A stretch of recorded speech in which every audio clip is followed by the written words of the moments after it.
ICE is giving you Mexicans a nigga reminder.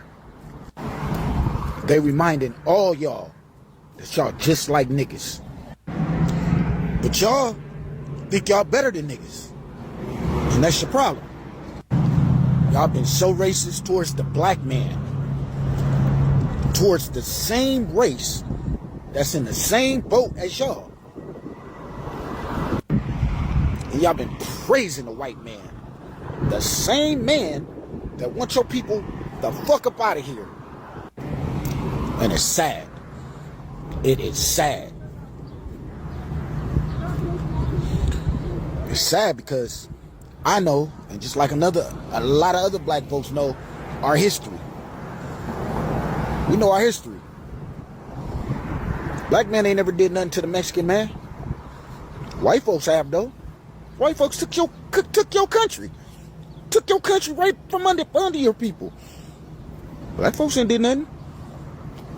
But, like I said in my last post, in jail, and I'm just talking to the Southsider Mexicans, because the Norteño Mexicans, they run with the brothers.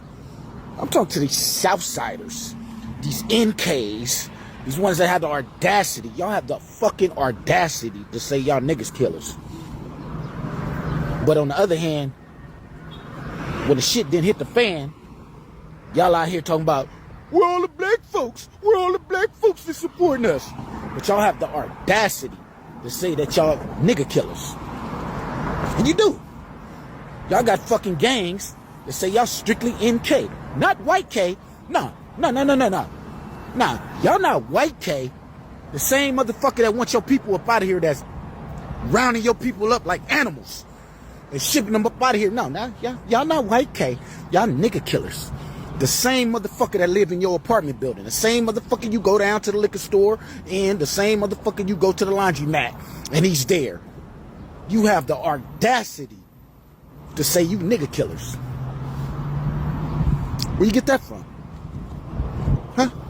And I'm talking to you Mexicans. Where the fuck you get that from? This is Jeremiah 11:11. Therefore, thus saith the Lord Yahweh, behold, I will bring evil upon them, which they shall not be able to escape. And though they shall cry unto me, I will not hearken unto them. I want to give all praises, honor, and glory to Yahweh, Ba'ashem Yahushai, Ba'ashem Rakak Wadash.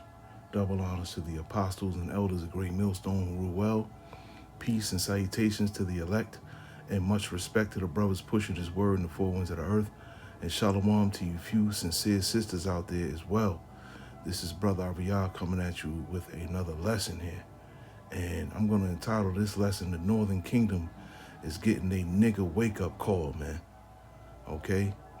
Because it's the spirit, because I got it from the brother GMS Inland Empire 2, the beautiful brother out there in California, okay?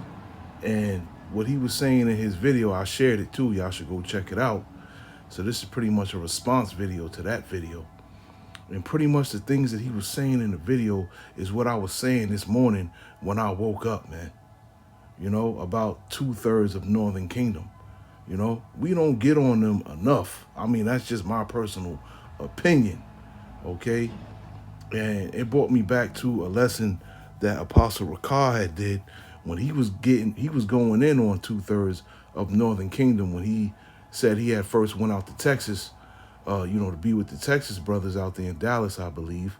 And he was saying how, 2/3 Northern Kingdom was acting all uppity towards him, acting like he was better, like they were better than him, okay? And we've all, if you are of the Southern Kingdom, which consists of so-called blacks, Haitians, and Jamaicans, you've probably dealt with that as well from 2/3 of the Northern Kingdoms, which consist of, the so-called Hispanics and Native Americans. More so the Hispanics, man. Okay? They want to be Esau so bad. They want to be like Esau so bad. They worship Esau. Okay? Every time we out at camp, they walk by and they see that picture of Jesus Christ with the devil horns on his head, you should see the looks that we get, okay? The looks of anger when they see that, all right? And I'm doing a response to this video, and I was talking about the same thing the brother was bringing out in his video this morning because of my job situation. You know, I work in kitchens. So, of course, I got to deal with 2/3 Northern Kingdom all the time. And what they'll do is if they outnumber, so-called, black people at the job, which are definitely outnumbered in the kitchen, I'm the only one. So they all try to gang up against me, and try to make it to where I don't persevere or I don't, excel at my job, by doing little funny shit, man. It seems like it's like a gang stalking, if you will, where they all try to come together to keep me down, because I just got to that job and I'm learning everything very fast. There's a lot of information that I have to process, okay? And they're seeing that I'm processing it very fast and it's bothering them, And I've dealt with this from jobs since I've been working in the kitchen as far as Northern Kingdom. And I can't stand you motherfuckers, man. I really can't.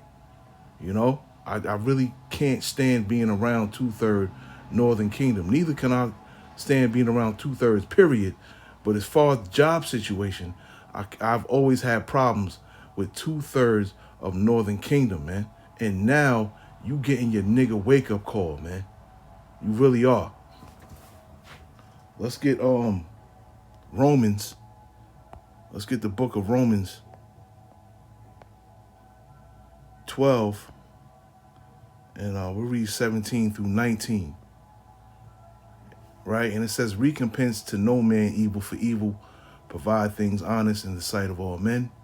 If it be possible, as much as lieth in you, live peaceably with all men. Right? And it says, dearly beloved, avenge not yourselves, but rather give place unto wrath. For it is written, vengeance is mine, I will repay, saith the Lord. Okay? And, the verse that, that I'm referring to now is the 18th verse. If it be possible, as much as lieth in you, live peaceably with all men. And this is a scripture that I always keep with me when I'm, out and about in the world, man. Okay? Because I had a situation at the job, when was it? Thursday night I was working. Okay? And one of the dudes on the line called me a puta. And I was like, I know he ain't just called me no bitch. I think that's what it means in Spanish.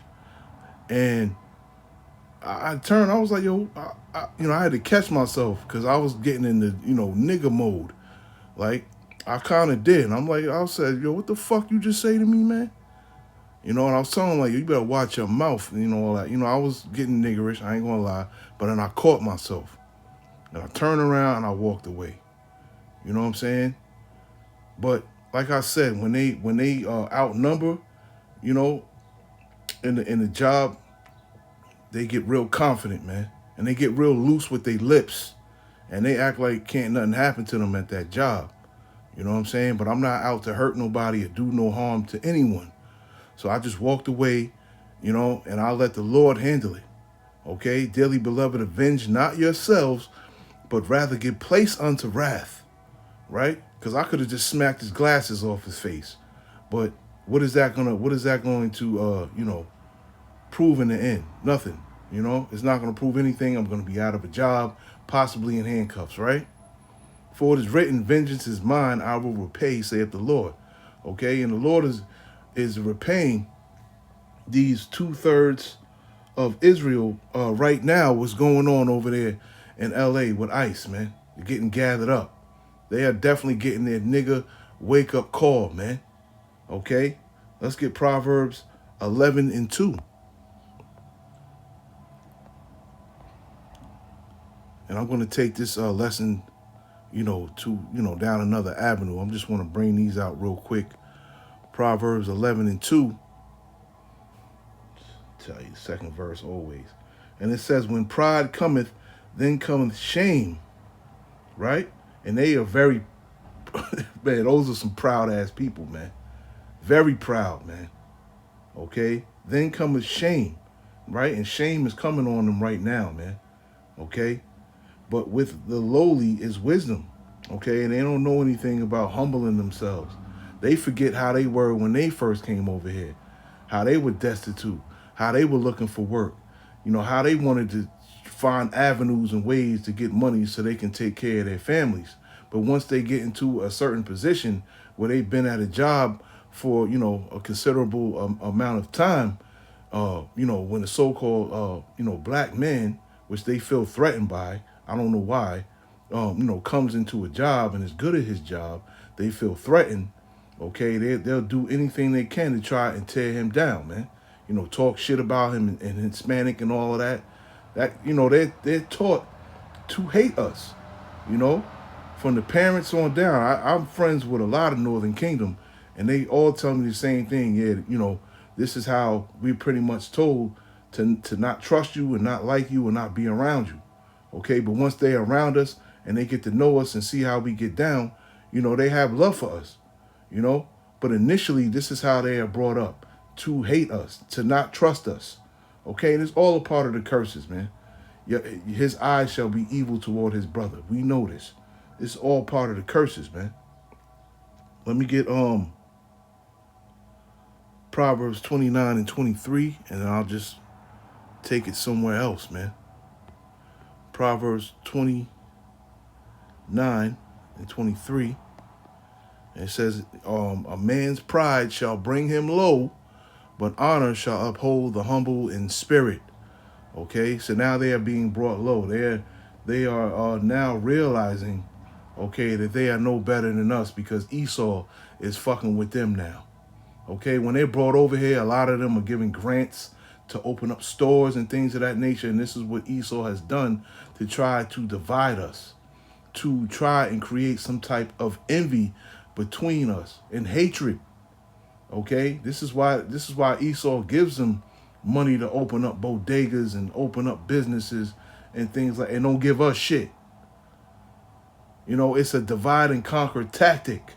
But when they're given this, they think to themselves that they are better than us, man, because the white man is helping them. Really not understanding that he's not helping you. Okay, he's doing it for a reason and he's doing it for his benefit. Okay, but they don't understand that. So then they get big-headed about the shit, man. Okay? And they start to think that they are better than us, man. Okay? When we are all one big family. And even when you try to explain that to them, they're not trying to hear that shit, man. Okay? But now they're hooping and hollering and crying, why aren't so-called blacks supporting us now? Okay? Because you're a bunch of fucking snobs, man. And you think you fucking better. And you're not. And you're finding that out right now, man. Okay? Let's get Baruch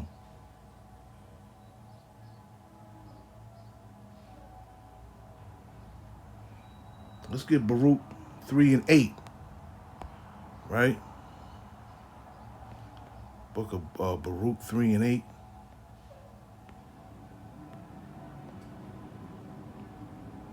Right? And it says, behold, we are yet this day in our captivity, where thou hast scattered us for a reproach and a curse, and to be subject to payments according to all the iniquities of our fathers, which departed from the Lord our power. Okay, and this is talking about all of us, the southern kingdom and the northern kingdom. Okay, we scattered throughout the whole earth, man. All right, and we're seeing now northern kingdom starting to pay, for their iniquities, man. Okay, this is how the Lord is setting it up. Let's get Baruch 2 and 30, right?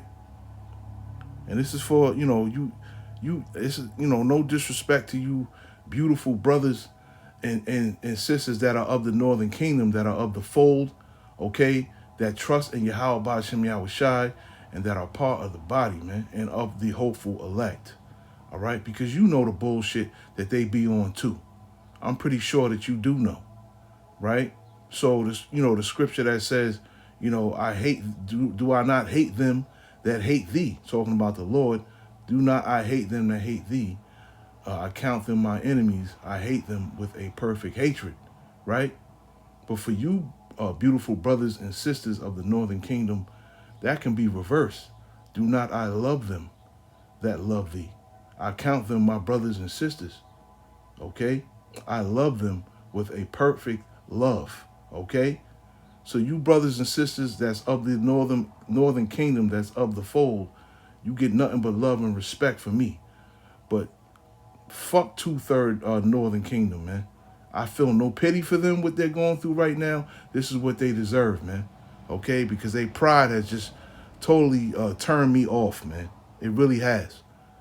Baruch 2:30, for I knew that they would not hear me, because it is a stiff-necked people, but in the land of their captivities they shall remember themselves. And it's beautiful to see 2/3 northern kingdom brothers, out there, doing the work, you know, speaking to the, hopeful elect of the northern kingdom, man. The Lord putting the spirit on them to push that word out, man. Okay, and you northern kingdom sisters that's on the comment boards as well, man. It's a beautiful thing to see that we all coming together, because it's prophecy. Okay, but we were in captivity and so were you. You guys, you northern kingdoms were under captivity of the Spaniards, man, which are Edomites at the end of the day, man. They're heathens, okay? And we were under captivity of the Edomites as well, man, other nations, just like y'all, man. Y'all are no better than us, and we know better than you, man. We the same, man. We family at the end of the day. But y'all not really gonna grasp and hold on to that message, or even hear that message until the kingdom comes, man. All right, let's get Isaiah, the 11th chapter.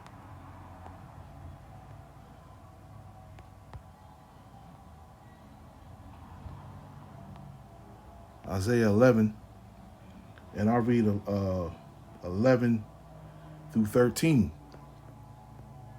Right, and it says, and it shall come to pass in that day that the Lord shall set his hand again the second time to recover the remnant of his people, which shall be left from Assyria and from Egypt and from Pathros and from Cush and from Elam and from Shinar and from Hamath and from the islands of the sea.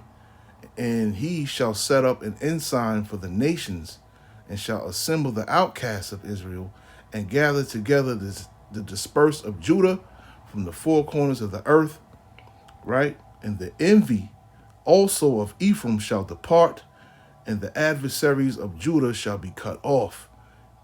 Ephraim shall not envy Judah, and Judah shall not vex Ephraim, okay? And Ephraim are the so-called Puerto Ricans, but Ephraim is the top tribe of the northern kingdom, okay? So any tribe under it is talking about, okay? And it says the envy, all right? And this is what we deal with when we're working with them in job sites and going to supermarkets or what have you. It's envy, which breeds hatred, man, okay? That's what it's about here, man.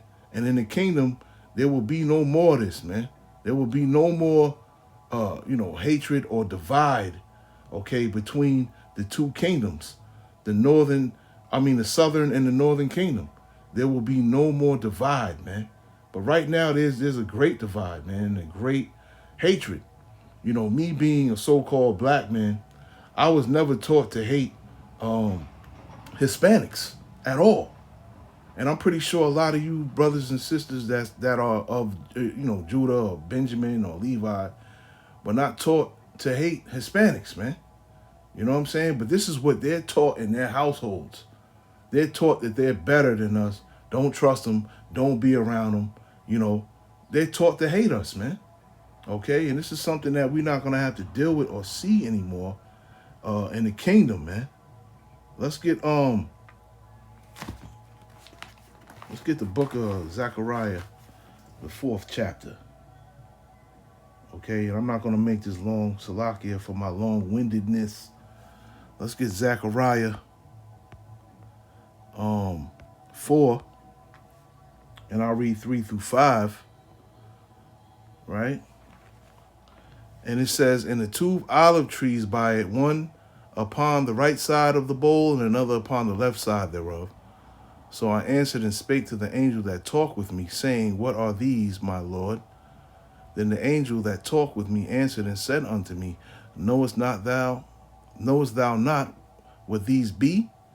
And I said, No, my Lord. Okay, and these two olive trees, okay, on the surface is talking about the northern and the southern kingdom. Okay, and I'm gonna get that in Revelation, the 11th chapter. Okay, it's talking about the southern and the northern kingdom, man. All right, these are the two olive trees that is being spoken of right here. Okay, and on a deeper level, all right, it's speaking of King Marsha and High Priest Ariah. Okay, because it goes into Zerubbabel here in the 6th chapter, and Zerubbabel means destroyer of Babylon. Okay, and High Priest Ariah is known as Joshua in the Bible through reincarnation, and King Marsha is known as King David and Peter, okay, through the reincarnation in the Bible. I just wanted to bring that out real quick. It really has nothing to do with what I'm talking about, but just to give you a little deep understanding of Zechariah, the 4th chapter, and what it's going into, man. Okay. So let me get but my main point is speaking of the northern and the southern kingdom, man. Okay, let's get Revelation 11, and I'll just end it here. 11 and 3 and 4. Okay, and it says, and I will give power unto my two witnesses. Once again, what are the two witnesses? The two witnesses are the southern kingdom and the northern kingdom. Okay, and they shall prophesy 1,260 days, clothed in sackcloth. Okay, and that's what we're doing out here right now. The northern kingdom is starting to come up. The southern kingdom been pushing the word, but the northern kingdom is awakening, man. You got brothers in Idaho. You got brothers, I believe, in Dominican Republic, if I'm not mistaken. You got brothers in Puerto Rico. You got brothers all over the place that are awakening in the northern kingdom, pushing this word, man. And that 1,203 days is speaking of 350 years of hardcore bondage, man. Hardcore slavery, man, that we've been in. We're still in slavery to this day, man. To this day. But a lot of these northern kingdoms don't understand that because they're getting so much help from Daddy Esau, man. But now that devil is showing his horns to you and letting you know that he hates you, man. Okay? And now you're going to see that, we the only ones that you got that's really in your corner, man. Okay? But the Lord is putting y'all through this as a wake-up call. Okay? These are the two olive trees and the two candlesticks standing before the Heavenly Father of the earth, man. Okay? So, yeah, we are together, man, but they don't accept us, man, at all. So now they are getting their nigga wake-up call, man. Okay? And I love it. I love to see it. And people may say, oh, that's evil to say, that's wicked, that's mean or whatever. I don't give a fuck how you feel about that, man. I really don't. Because y'all need to, sometimes, a person gets so big-headed, they need a kick in the ass to remind them, okay, that they're just flesh and blood, man. And they're no better than anybody else. And now they're seeing that. Now they're getting a taste of, what it is to be a nigga, okay, here in Babylon the Great, man. Shalom.